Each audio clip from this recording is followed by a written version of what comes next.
Welcome to the show. Today we have a special guest, Adam Beesley. Hello. How's it going, everybody? Thank y'all so much for having me on the show. Thank you for coming to the show. So Yeah, much. thanks for coming by, and thank you for bringing all of your amazing work. Well, some of your amazing work. You do a lot of amazing things. In fact, when we first met, I knew you strictly as a performer. That's true. And I knew that maybe you did a little bit of makeup effects and things, but I didn't know that you fabricated and sculpted and were a carpenter and were such an accomplished craftsman. Yeah, well, it's strange. I originally moved to California to pursue one particular thing, and just realized that what really fulfills me, what really satisfies the creation. Is creating. And I've always been a child of imagination. Is really nurtured, from both my parents. Whole family, all the men in my family are storytellers. Yeah, well, and you have clearly inherited that talent for storytelling, because that really does permeate through everything that you do. You're building characters, you're building worlds, you're building mythology. Every facet of the experience. So I can see how you would jump from one medium to another, because it's all world building. It is all storytelling. And I don't know, for some reason my brain, it has to make sense of it by putting it in its place in the natural pecking order of the real world we live in. Like, my brain cannot stop chewing on it until, that would exist. Yeah. Here's where, here's what it would eat. Truth to your own reality. Yeah. Basically. my own blessed little world. Yes. And how long have you been making this world of creatures? Actually, as I was driving over here today, I was thinking, when did I really start doing stuff like this? Well, I remember my mom and dad came home from my first grade parent-teacher conference. Then he and my mom sit me down, and they have this stack of papers that the teacher has given them, and it's all these drawings that I've done. On the paperwork. On homework, on the backs of assignments, Yeah. in my notebook. But they were all these creatures that I had come up with. And this one in particular, my mom's like, "What is this?" And I'm like, "It's a land whale." It's obviously a land whale, Obviously, Mom. There's the legs, clearly. and it's carnivorous. You can see the teeth, and blah, blah, blah, blah, blah. And Mom was like, "Okay, well..." My dad kind of looks at it. He looks at me. He goes, "Land whale, huh?" He goes, "Pretty cool." I'm like, he says, "Make sure you're studying class," but that's pretty damn cool. So from there I would build all these crazy dolls with different kinds of hands that I would literally draw them out of paper and cut them out, staple the edges, and then stuff them with cotton. Just any way you could. Any way I could, you know what I mean? Like, I would draw and doodle and sketch ever since I was young, and once I found clay, I really enjoyed that as a medium. Paper mache, I love paper mache is a medium too. I think that's really, really fun. But Wood. And wood, yes, wood. Yeah, this is a beautiful piece.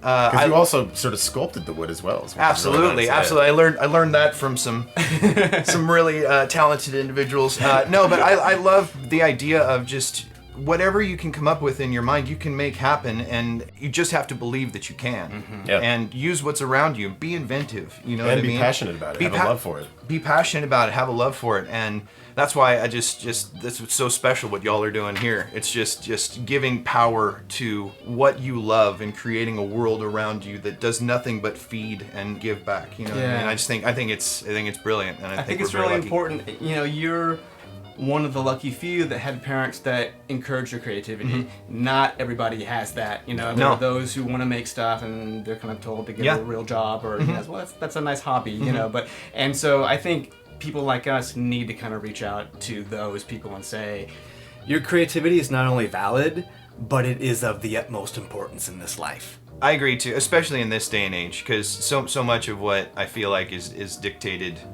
to the younger generations, is what they can input through a screen or something like this. And it's like trying to get a young person's mind going in this sort of imaginative realm these days is really interesting. It fires up in a different way, and I think it's just so important to keep what we do alive and burning strong. Craftsman.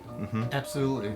The process of creation, the process of making, the process of problem solving as well is very, very important. Oh, yes. You get the brain working, and It's a muscle too. It is, absolutely. And it opens up more and more possibilities. You don't have to just wait for somebody else to do it for you. Exactly. And plus, I'm so impatient, and all of these guys are just in line waiting to get out into the Right. real world. Oh. So it's just like, I'm bogged down with creatures. Yeah. Like, God.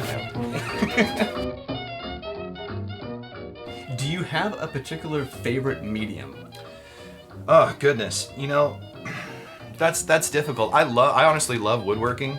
I love big scale woodworking, but I also really do love working in clay. Okay. I'd leave it at that because I do really enjoy wet clay and stuff as well, large sculptures and such. But very close second to that would be foam and wood fabrication. I'd say I do a lot of foam fabricating too. Now you make molds of the stuff that you sculpt as well. I So do. there's that component. Absolutely. Yeah. Well, I want to also I want to try to offer these to anybody that'd like to purchase them at times. Nice. I'm going to be opening a new Instagram account here called Beezy Does It, which is my last name is Beesley, so it's going to be all the stuff that I have gotten to do over the years that I haven't necessarily posted, or so like literally I was going back through my phone, coming down for this interview, going like, what have I done?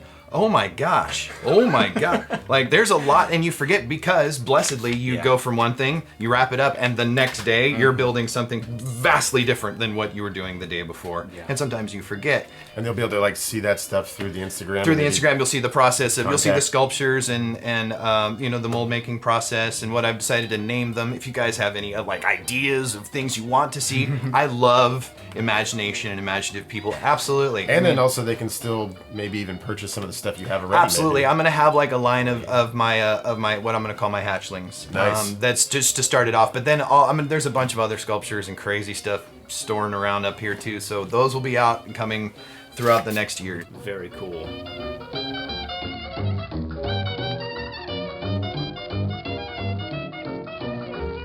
My question is, when did you guys first meet?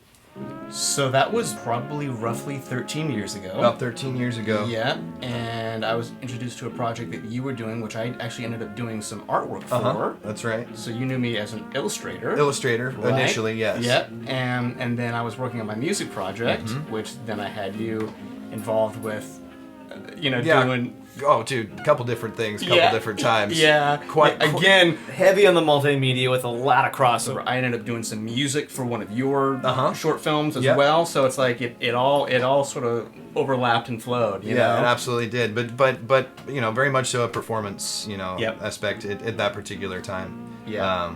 Yeah.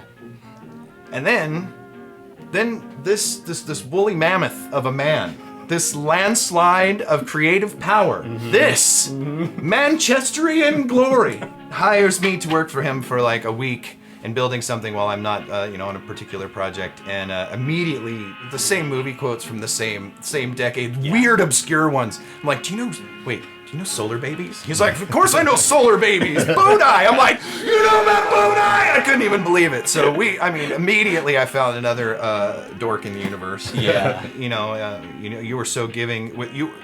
The knowledge you possess in your pinky would surpass most people's entire lifelong resume. It's insane. And the modesty that you conduct yourself with, that's really inspiring too. So thank you for No, I'm serious. Thank you so much for being such an inspiration, both of you two, and for you really do make such a all-inclusive dome of knowledge and Like creativity. yin and yang, sort of. Yes, I would With say, room for more yangs and yings. if you will. Because like with us, we met, like 5 years ago? Yeah, Maybe, is it something like 5 or 6 years? yeah. I think it's been like 5 years now. Yeah, and then even when I first brought you on to work with me at the studio, we were actually working on a project that me and Ryan had designed, and was, again, immersive environments. It was, world building and all that stuff within the studios. Yeah. So then again, with our three powers combined, Oh, dude, we didn't make Captain Planet, but I something mean, better. It was close. Well, it was close. It was close. No tights. No. No. Well, under the clothes. Yeah. Well, It scares Angel. Right. We never wore them. All right.